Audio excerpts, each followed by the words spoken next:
Capítulo 11. A felicidade pode ser cultivada. Uma senhora operadora de um tumor data agora toda a sua vida desde o dia da operação. Nunca fala em coisa alguma que não se refira àquele lance, que é a invariável desculpa dada por ela a todas as suas faltas na vida doméstica.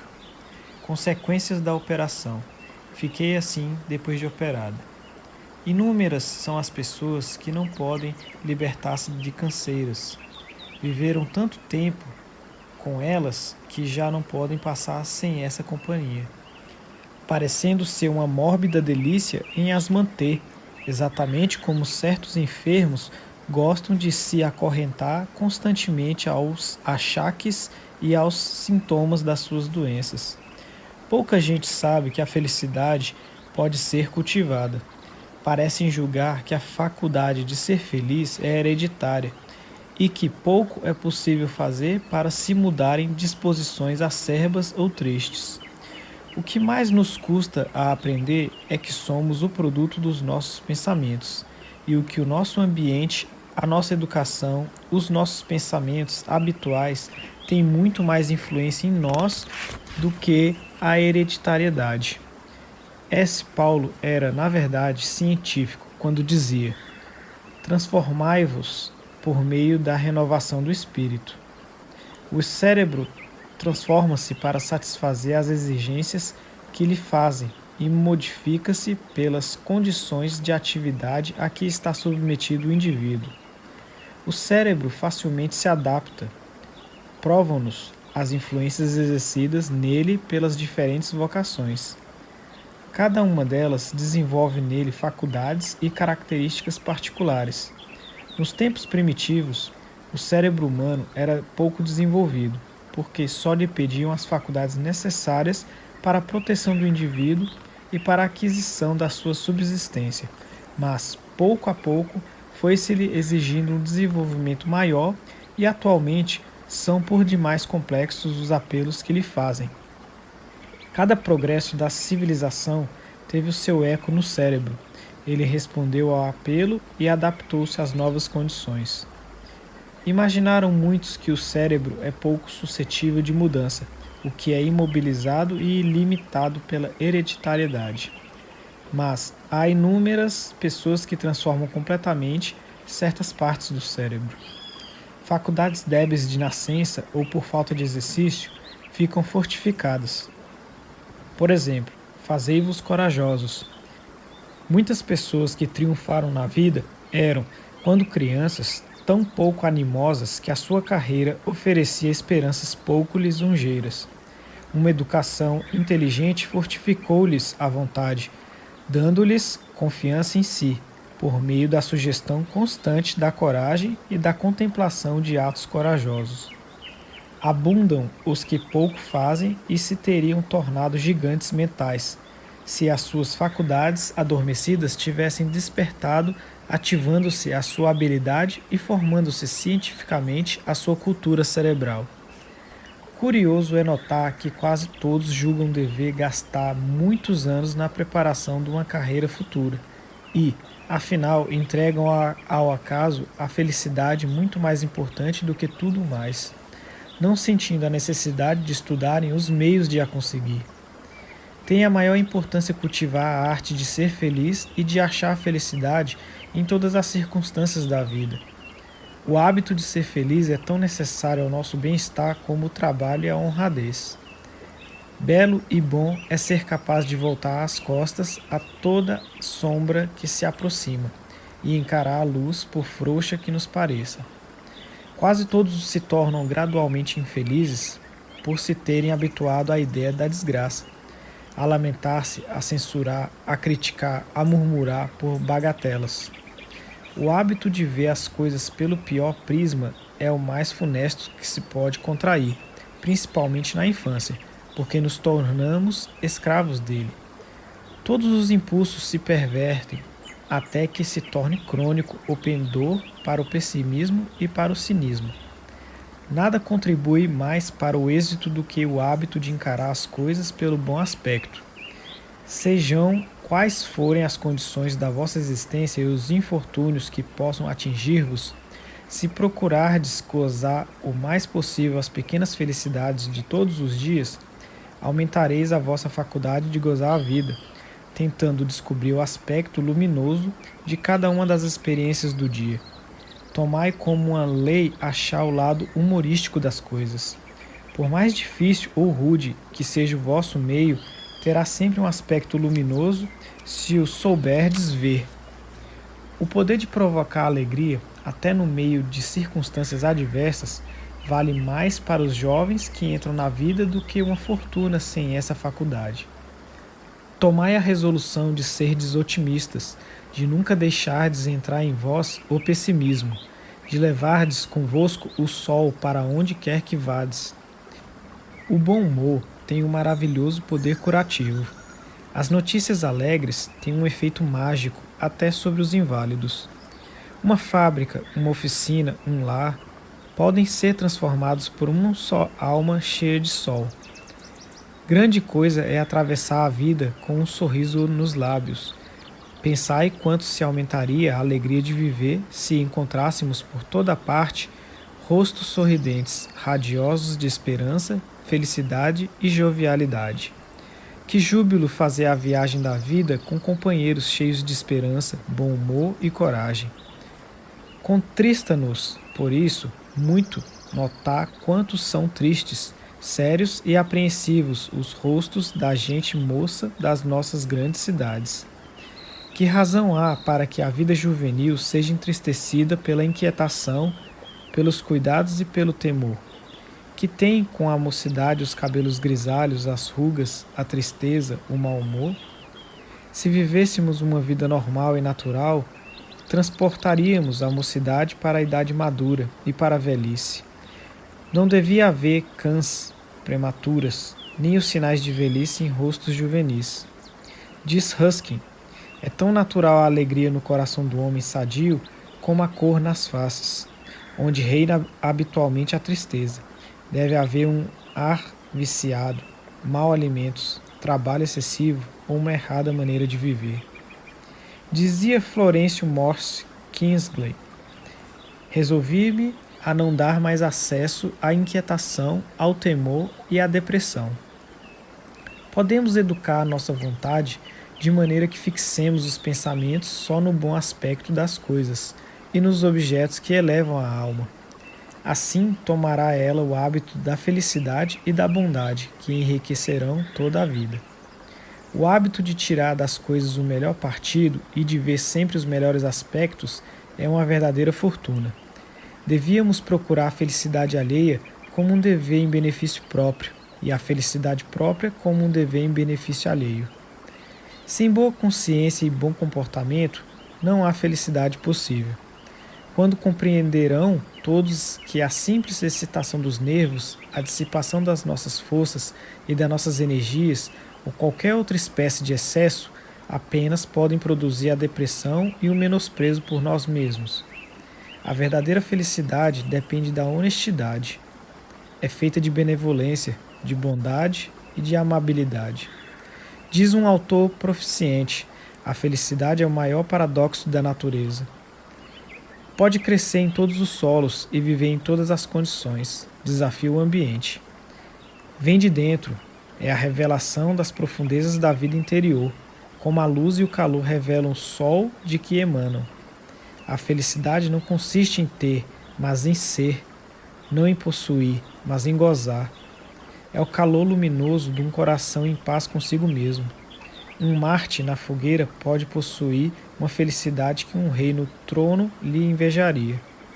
O homem é o criador da sua própria felicidade, que é o aroma de uma vida que se vive em harmonia com um alto ideal. O que um homem tem pode devê-lo aos outros. O que ele é pertence-lhe completamente. O que obtém na vida é apenas uma aquisição. O que ele atinge é um aperfeiçoamento. A felicidade é a alegria de uma alma possuidora do intangível. Esforçamo-nos menos por ser felizes do que por o parecermos.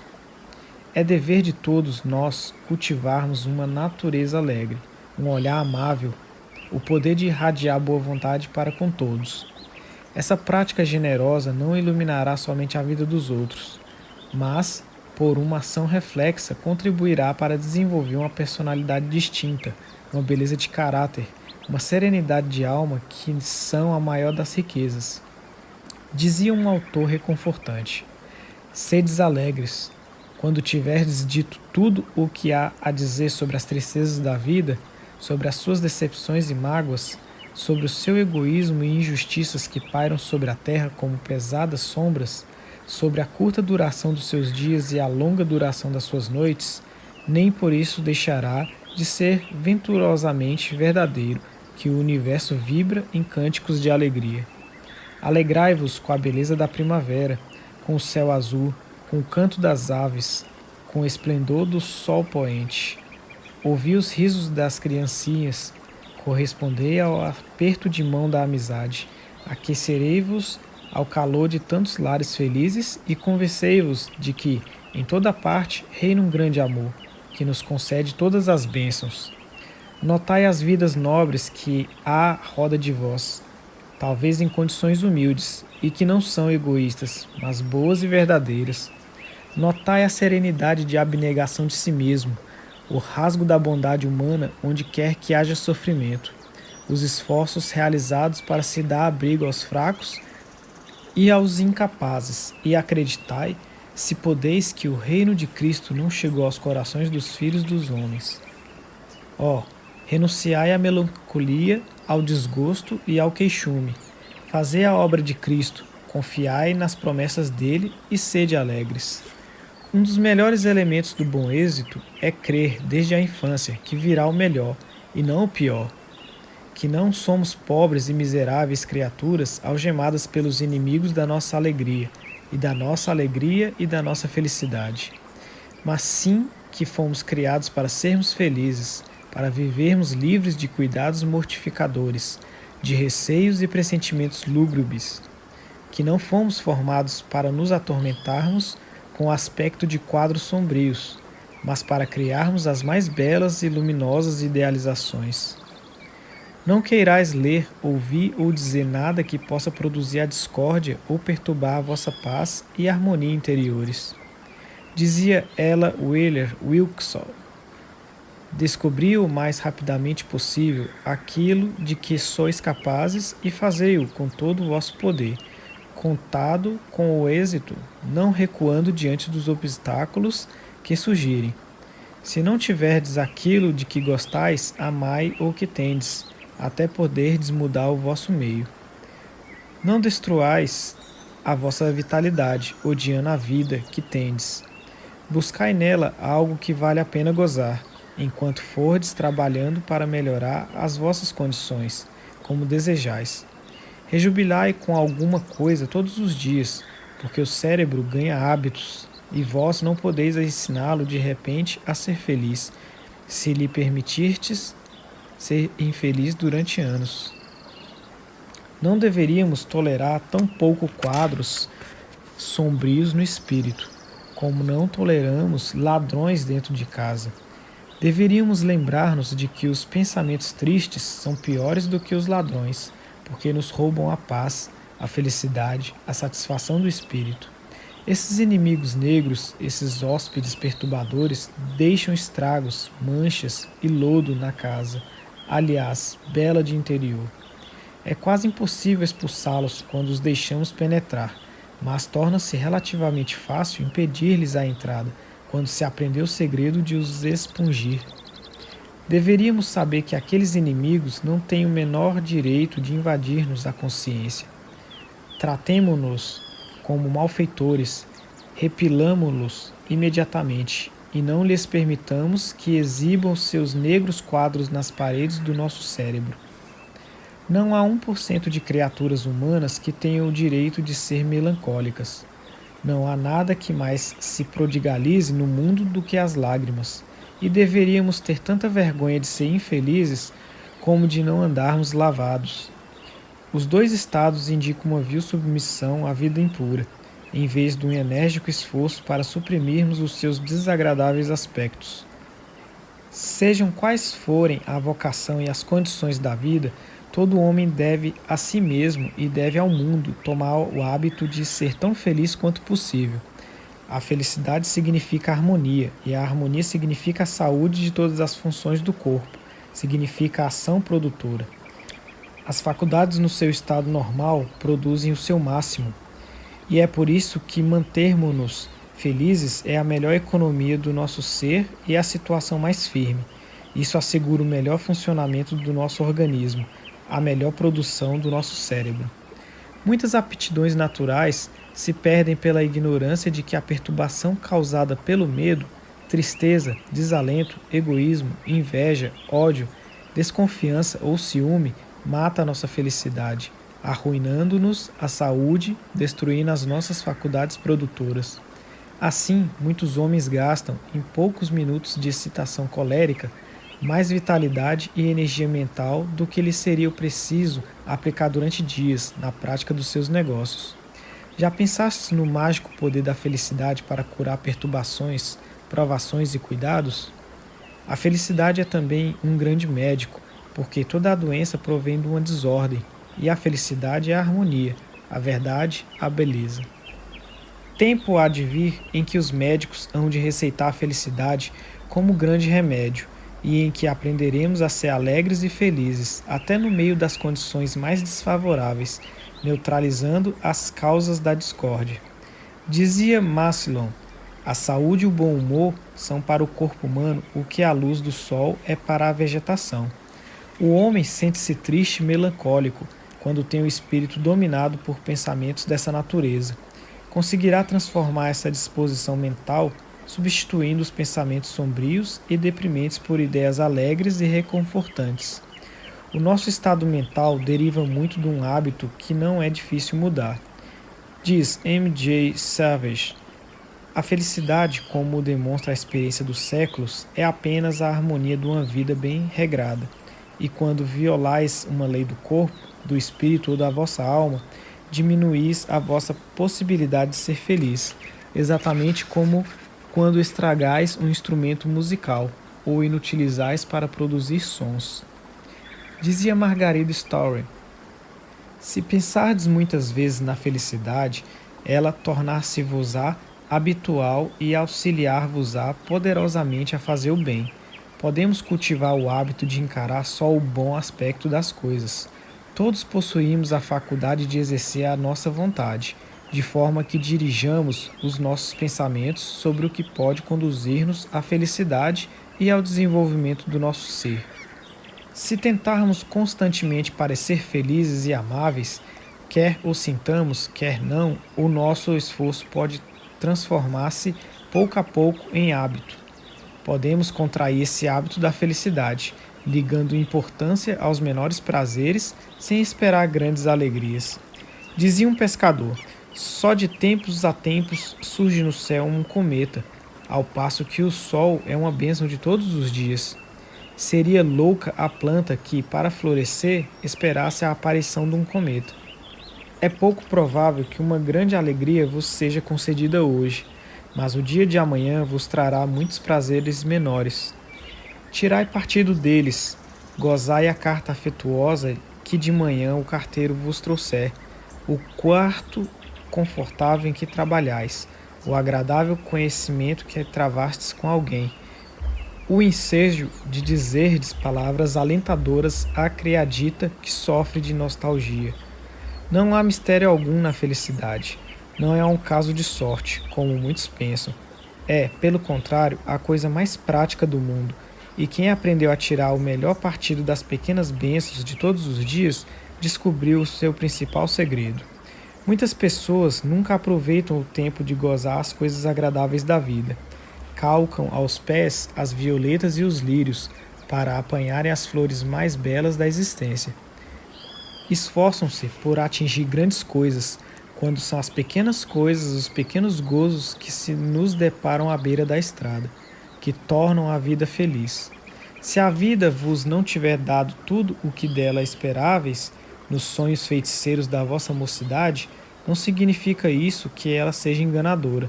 Prova simplesmente que não soubestes ganhar o hábito da felicidade, que não aprendestes a apreciar a vida. Não sabeis, provavelmente, gozar uma pequena parte das bênçãos que vos são oferecidas. Podeis julgar a vossa vida extremamente vulgar, monótona, aborrecida, e afinal, ao pé de vós, outros têm a mesma vida, colhendo dela felicidade e julgando-a uma gloriosa estrada e não esmagadora mó. É que aqueles fazem do trabalho um prazer, e vós julgai-lo uma escravidão. Aqueles encontram na vida a alegria, e vós nada interessante lobrigais nela. Sabem outros achar mais glória na erva que calcais aos pés e nas florinhas que desprezais do que vós acharíeis no jardim de um rei. Pessoas que vivem ao pé de vós são talvez mais felizes na sua vivenda sem tapetes e sem telas, do que vós o sereis num palácio, porque em casa delas habita o amor e o contentamento, uma doce simpatia, ao passo que na vossa casa só há egoísmo, cobiça e descontentamento. Milhares de pessoas tomaram o hábito de ser infelizes, parecendo que nunca o perderão. Diz um conhecido escritor: quem não nasceu músico deve trabalhar com mais assiduidade para adquirir alguma habilidade musical do que o que tem naturalmente o gênio da música. Assim, o homem que não propensões para a alegria tem necessidade de trabalhar para adquirir o hábito da felicidade. Creio que isso é possível. Eu desejaria dizer a criaturas tristes, inquietas e descontentes: começai por tomar todos os dias a resolução de descobrir qualquer coisa que possais gozar. Procurai em cada uma das situações em que vos encontrardes achar alguma parcela de felicidade. Ficareis surpreendidos porque o que vos parecia desagradável encerrava um aspecto instrutivo ou divertido. Cultivai a felicidade como uma arte ou como uma ciência.